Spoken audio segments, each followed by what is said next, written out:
Hi students, welcome. This is our second video of the semester for Math 10, Elementary Statistics.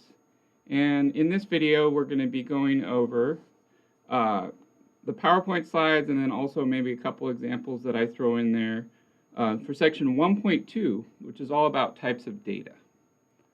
Okay, so we have a lot of vocabulary, words, and science, and categories that we have to learn from this section. It's a pretty big section, but we don't have to really do any math yet, although we are going to start looking at numbers and being able to categorize different types of data, which is sometimes numbers, but other times it will be more like categories. Okay, so when we're using statistics, our goal is to collect and use sample data to make conclusions about populations. Say don't spray. Oops. Okay. So, use sample data to make conclusions about populations. And here we're going to learn all about the different types of data that we can gather inside of a study. Okay, so for starters, I wanted to talk about the difference between a parameter, which is on this slide, and a statistic, which is on this slide. And it's good to think about both of these slides together. So remember last time in section 1.1, we already talked about a population, which is all the individuals of interest, and then the sample, which is just the people that are in our study. Okay, so like from last time, we saw that the population was all individuals of interest. Okay. And then the sample is just our little group of people that are in our study. Okay, so that's the sample. Okay, and sometimes we can do a census on the entire population, but in most cases we're just going to have our sample. So if we have a number that describes the entire population, that is what's on this slide. So a population parameter is a numerical measurement describing some characteristic of a population. So just remember, population parameter is a number describing the whole population. So when you're doing your homework and the quizzes and the exam that's covering this material, you just need to remember really the first letter. Notice that the first letter of each of these words are the same, and a parameter is an actual number that's supposed to describe the whole population. So then what do we call a number that just describes the data from our sample? Well, that's called a sample statistic. Okay, so a sample statistic is a numerical measurement describing some characteristic of a sample. So remember that the sample is just this little group of people or data values that we collect. And then if we have a number that describes our sample, that's called a sample statistic. And these are pretty easy to remember because you'll notice that with population parameter and also sample statistic, those words start with the same letter. Okay, so population parameter, those both start with the letter P. And then for sample statistic, those both start with the letter S. Okay. Okay, and we'll see an example in just a second. But just remember, the population is always going to be larger than your sample. Your sample is just the people or animals or whatever you're studying that are in your study. Okay, so actually, what I wanted to do is just give you a quick example of a population parameter. So let me turn off the slides for just a second. So for example, for a population parameter, we could have, if our population was all people in the United States,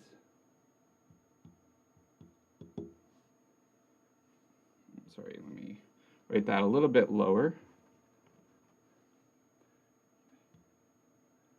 So example, if we have a population of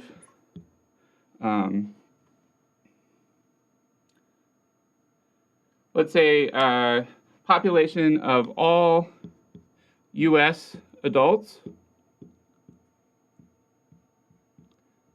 Realistically, we can't do a census of the entire population.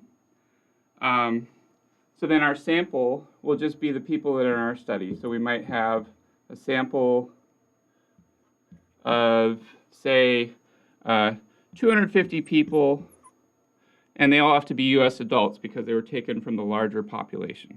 So we have a sample of 250 U.S. adults. Okay, so obviously here the population would be the over a billion people who live in the United States who are adults, and then the sample are just going to be those 250 people in the study. So what would be an example of a population parameter? Well, it depends on what data we're gathering. But for example, one thing we could gather in our study would be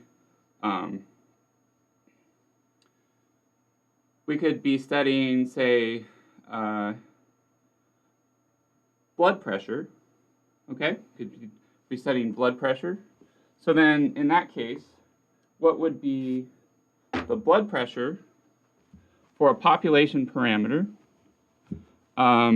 That would be, it could be the average blood pressure of all adults in the United States. That would be our population parameter. Sorry, I'm using a little bit of spray here to see if I can erase this a little faster than on my last video. So I was kind of slow erasing last time. This is supposed to speed up that process. Okay, so anyway, what I was saying is a population parameter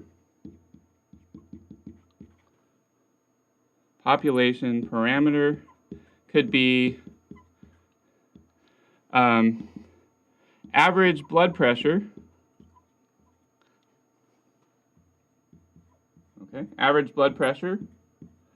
But because it's a population parameter, that would have to be the average blood pressure of all United States adults, which obviously we wouldn't be able to get everyone, a billion or over a billion people to be in the study. So average blood pressure of all U.S. adults.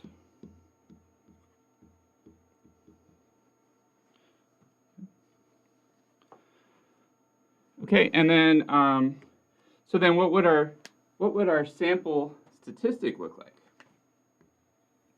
Our sample statistic would just be the average blood pressure of the 250 people in our study, in our sample. Okay, so sample statistic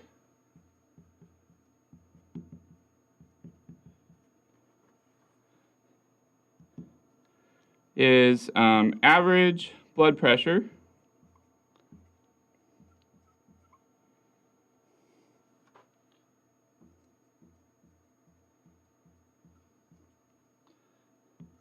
of the 250 people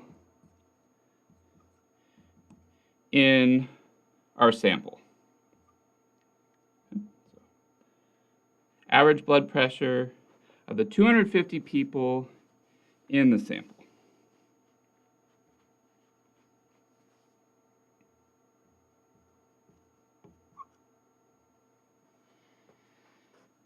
Okay.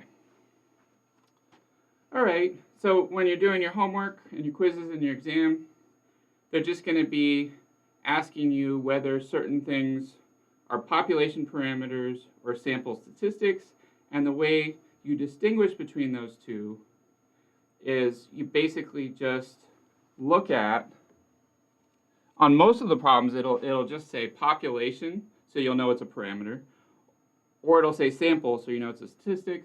Otherwise, if they don't say whether it's the population or the sample, you can kind of just read the question and deduce what they mean. Like, are they talking about everybody that we're interested in, or are they just talking about the people in the sample? Okay? All right. So I'm going to try something new here to save time. So I'm going to try switching back to the slides while I erase this board. Okay. So remember, population parameter, sample statistic. And then on our next slide, we're going to learn about something new. Again, we have a lot of vocabulary words in this first section. So the next topic is types of data.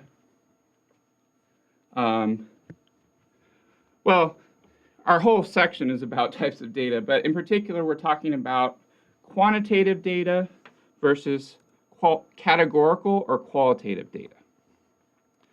Okay, so let's start with quantitative data. If you look at the word quantitative, it kind of sounds an awful lot like the word quantity. Okay, so for the word quantity, that sort of sounds like a number. So whenever they say quantitative, they're referring to data that can be represented as a number. So quantitative data consists of numbers representing counts or measurements. Wow, erasing this board was a lot harder than I thought it was going to be. Okay, it's because I wrote so much. I'm having trouble getting all these little things off. Okay, so anyway, that's quantitative. So here are a couple examples on this slide, so I won't have to write anything on the board here. So the first example of quantitative or numerical data is the weights of supermodels. So how do we know it's quantitative? Well, quantitative just means numbers, and obviously someone's weight in pounds is going to be a number. So you're literally just trying to make sure that the data is representing a number as opposed to like a name or a category. Okay, another example here on the slides is the ages of respondents. So obviously someone's age in years is going to be a number as well. Okay, so just to summarize here, quantitative or numerical data just means that we're looking at numbers for our data, as opposed to names or categories. Okay. And looking at the word quantitative, it has almost the word quantity built in, almost as quantity, and quantity means a number, so that should make sense. Okay, and then on our next slide, we have the other type of data that's important. So if you don't have numbers, then you have what's called categorical data, or sometimes called qualitative data. Okay, so categorical or qualitative data, sometimes also called attribute data, consists of names or labels, not numbers, that represent counts or measurements.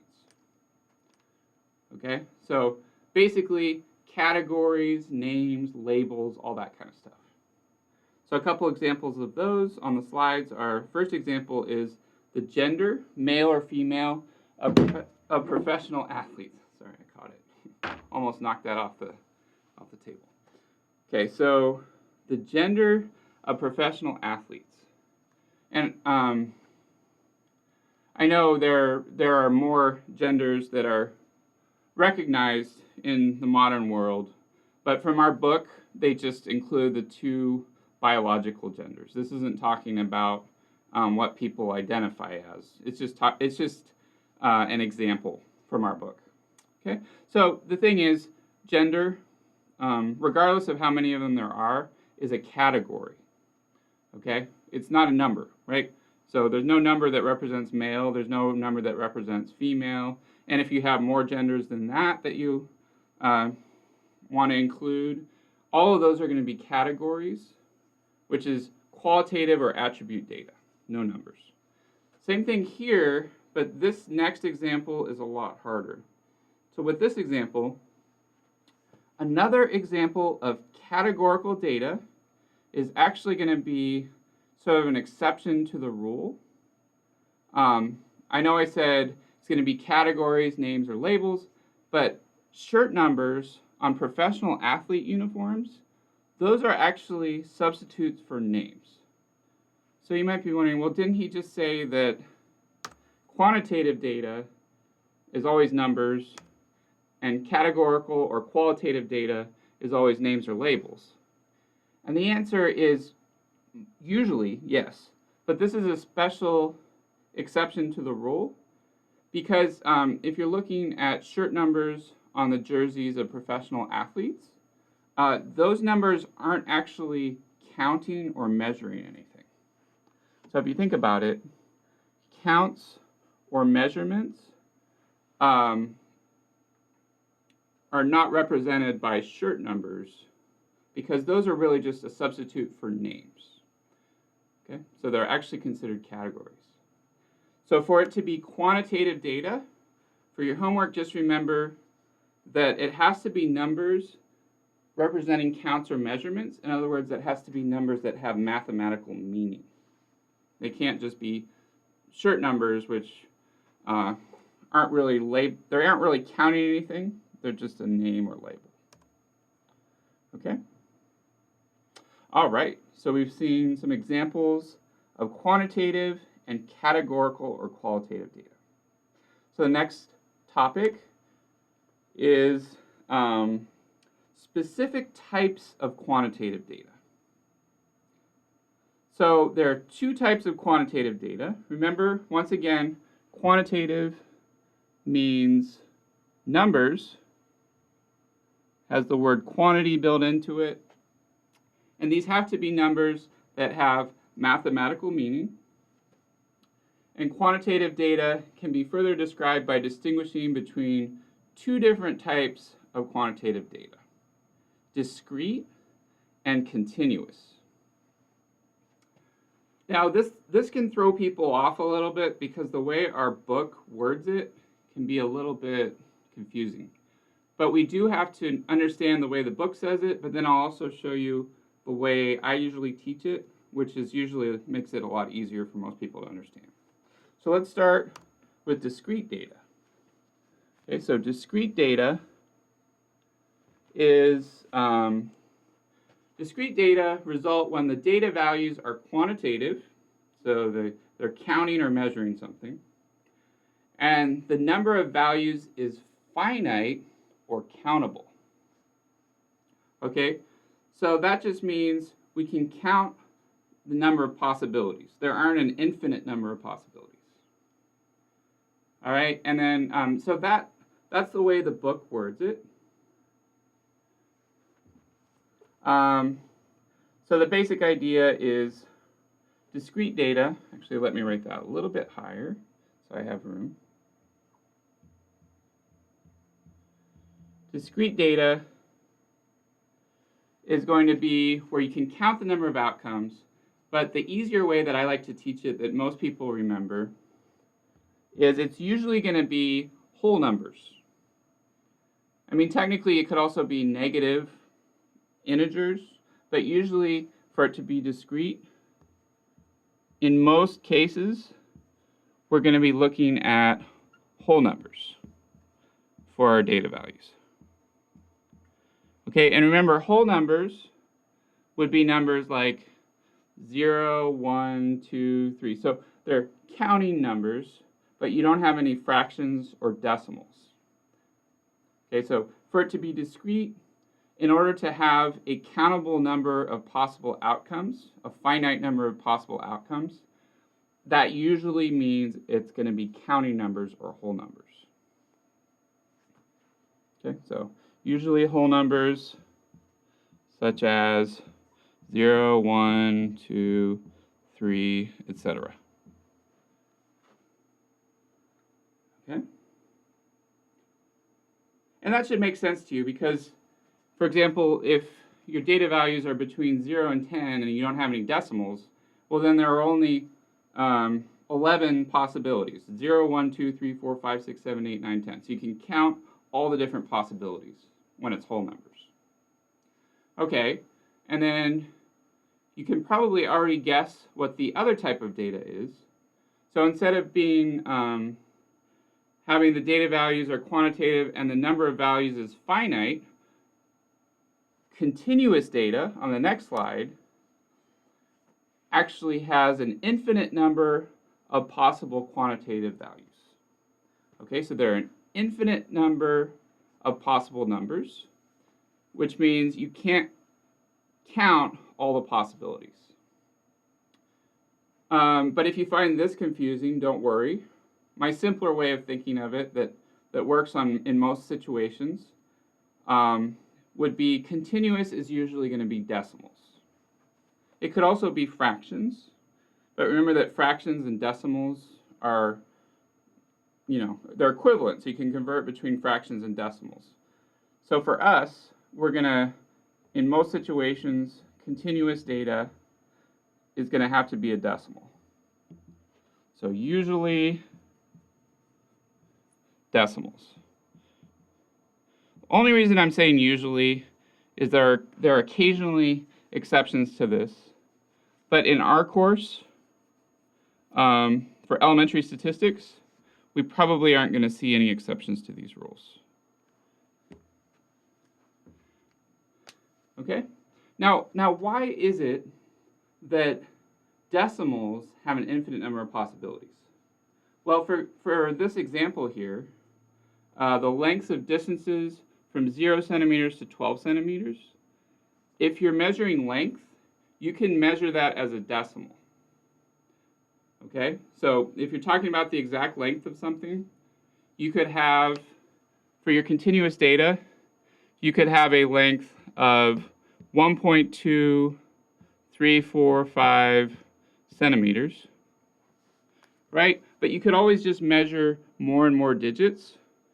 So you could have another one that's 1.2345 centimeters.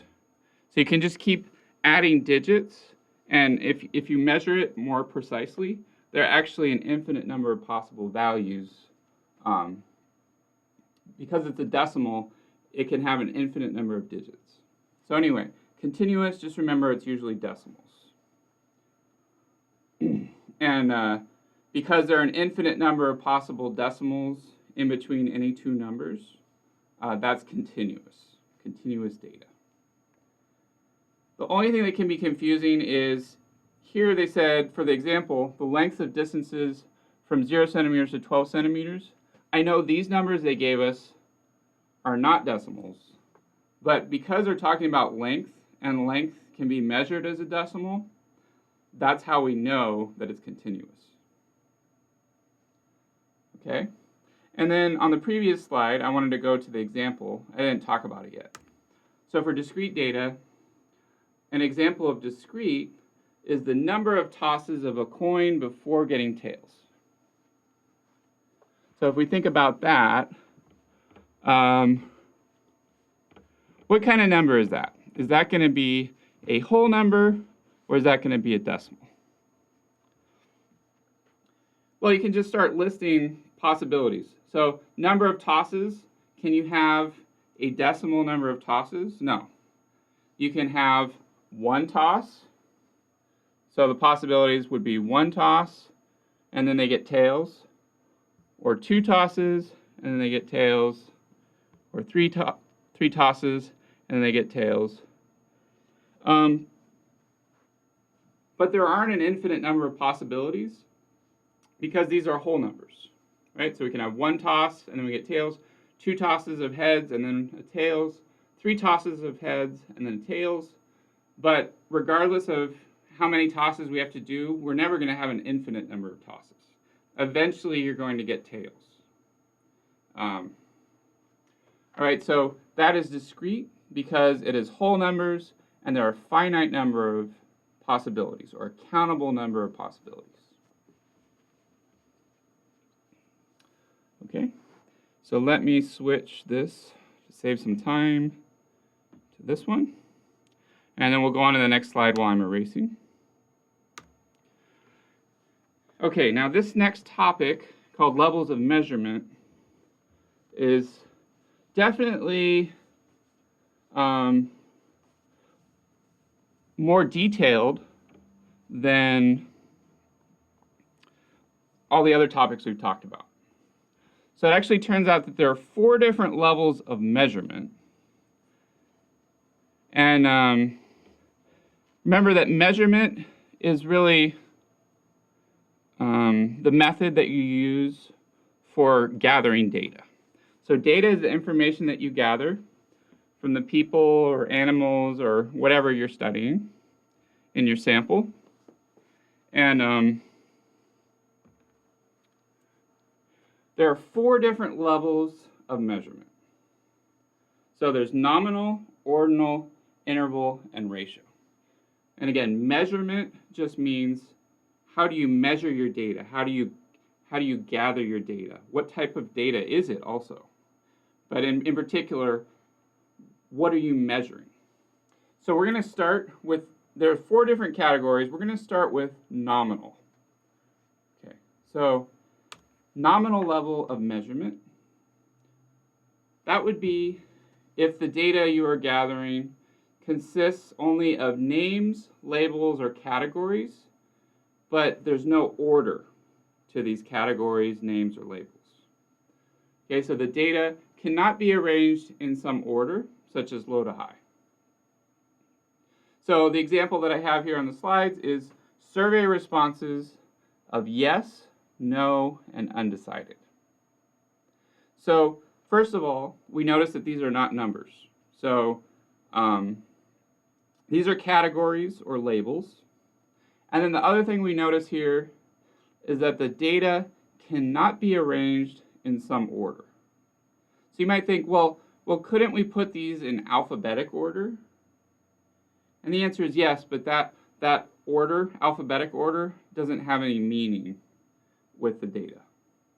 And you could also, you could put these in any order, really. You could have no, undecided, and yes, or you could have yes, undecided, and no.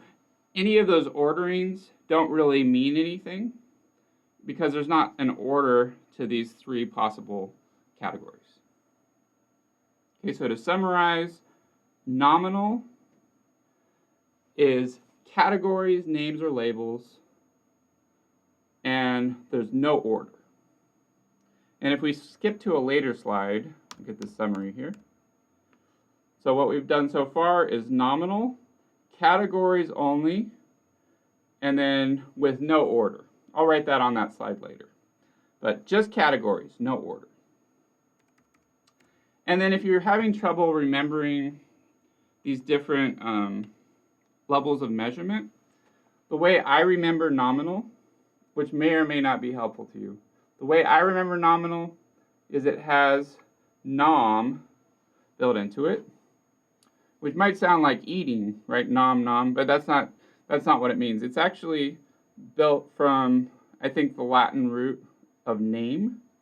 So if you look at the word nominal, it almost sounds like it says name. So that's how I remember it anyway.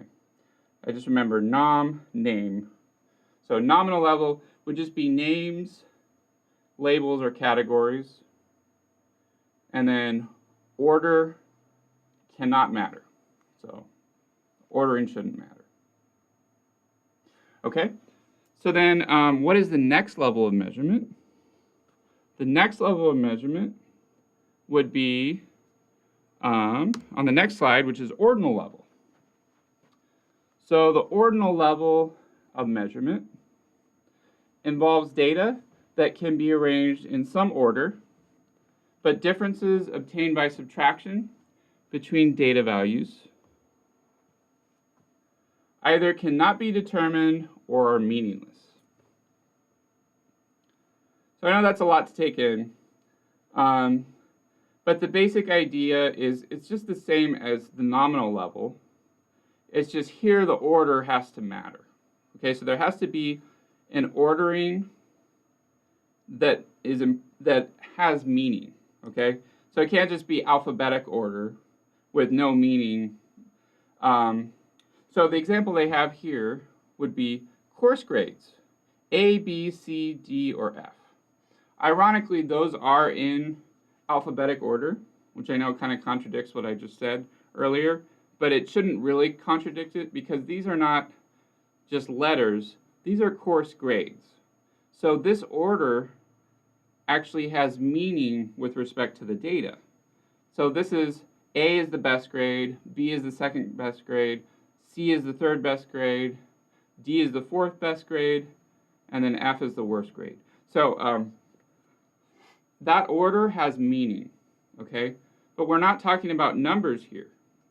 We're just talking about data that's going to be categories or names or labels, just like nominal, but the order matters. Okay, so to summarize, let's go to the slide that has a summary of these 4 levels. So nominal is categories only with no order.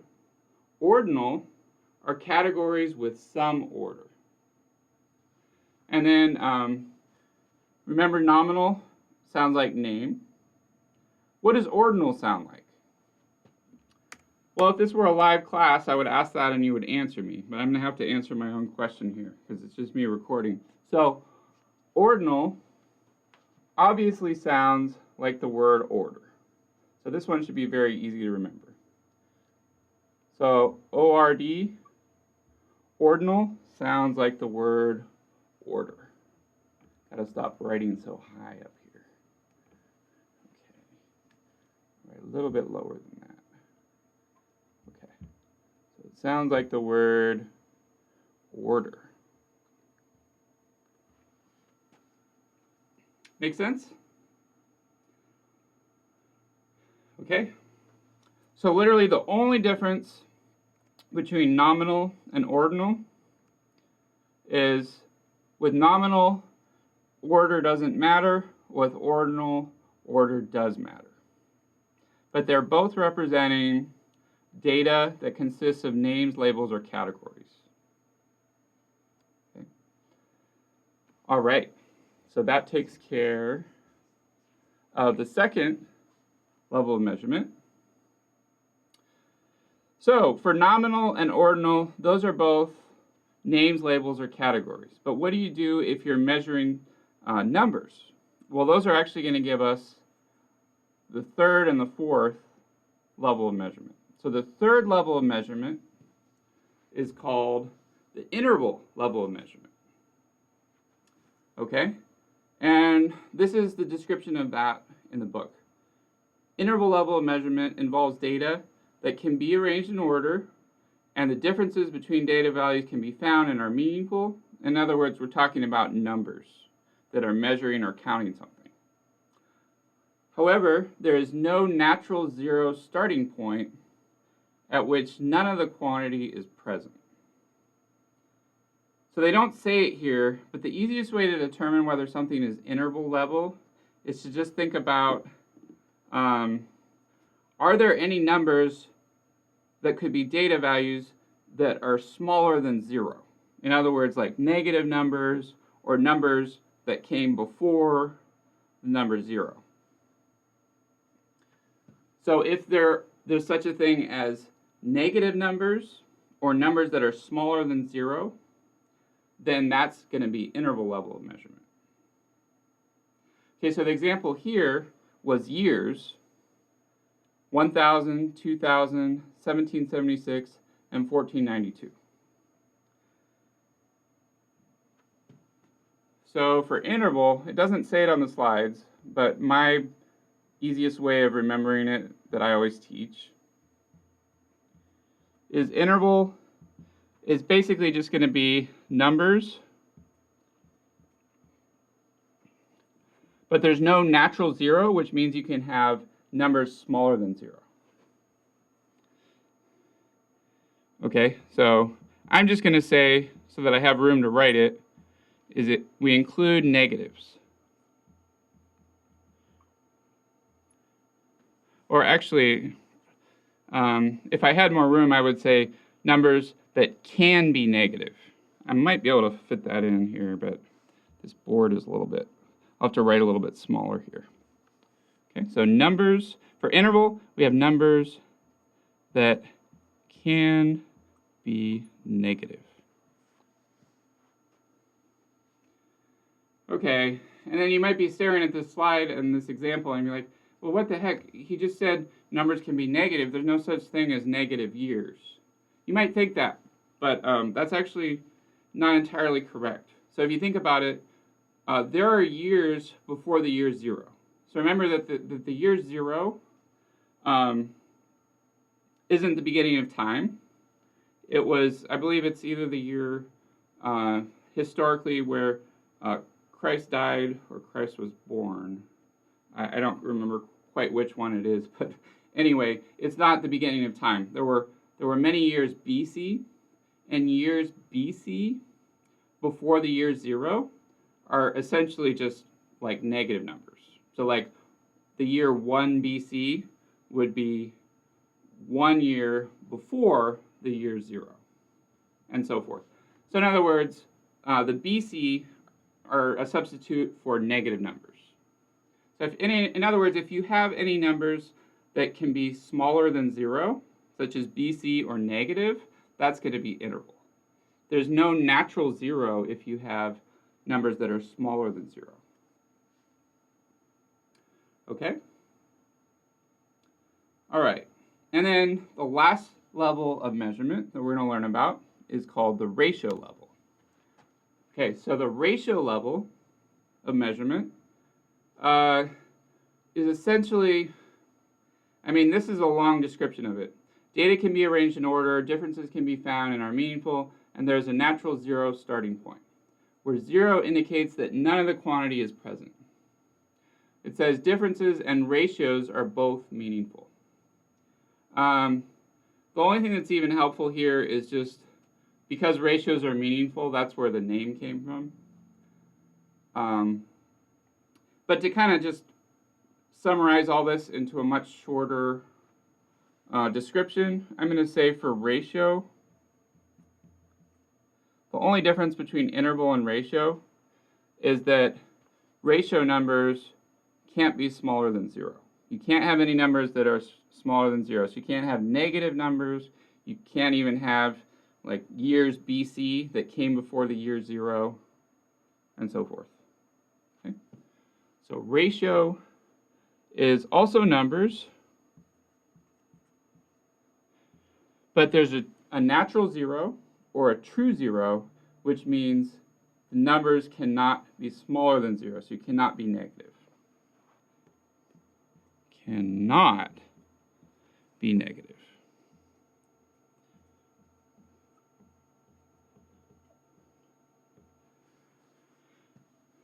Okay, so the example here on the slides is class times of 50 minutes and 100 minutes.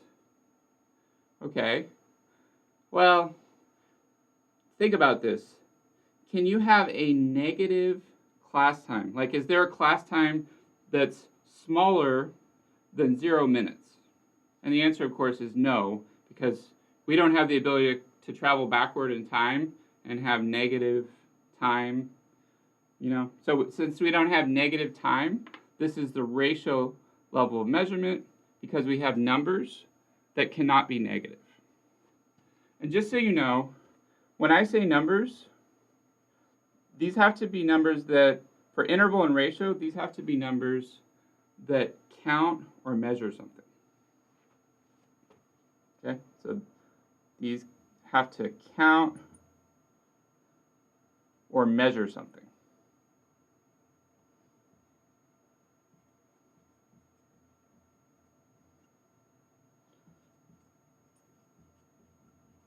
So that kind of summarizes their big wall of text here, which is basically just saying that because they can count or measure something, you can actually do math with the numbers for interval and ratio. Okay, now unfortunately I don't have any easy way of memorizing these names for interval and ratio. So interval, I do not know any clever ways of remembering it other than just memorizing it. So interval is numbers, they can be negative, or anyway, numbers that are smaller than 0, such as years BC. Ratio has to be numbers that cannot be negative, cannot be smaller than 0. So 0 is called a natural 0 or a true 0. Okay? So then, to summarize, this is the summary that we have in our book. That doesn't really tell us everything, but it's a good starting point. So nominal is going to be categories only, such as names, labels, but there can't be any order. So it should probably say no order here. Ordinal is categories, names, or labels with some order. Interval are numbers that have differences but no natural 0 point. But I like my summary of that better. So for interval, I would recommend using my summary as opposed to this summary here on the slides is from the book. So interval is going to be numbers that can be negative or can be smaller than 0. Ratio, in the book they say differences and a natural 0 point. Well, I say ratio is numbers, but they cannot be negative. They cannot be smaller than 0. Okay, so let me just go ahead and write up the rest of this. So down here I had room to write this, but up here I wanted to just make sure that we're solid on this. So we've got nominal. So nominal, oh my gosh, that's a terrible A that I wrote there. That was like the worst letter that I've ever drawn. Okay, let me try that one more time. Okay, so nominal is going to be categories, names or labels with no order. Okay, no order. And then we got nominal. Ordinal is going to be the same idea as nominal, it's just order matters here. So also categories. So also categories.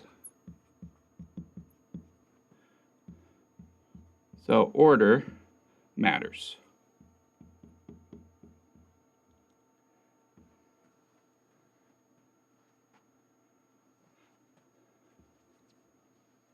Okay, an important thing to realize here is these are the 4 levels of measurement, but I kind of tend to group nominal and ordinal together because they're not counting or measuring anything.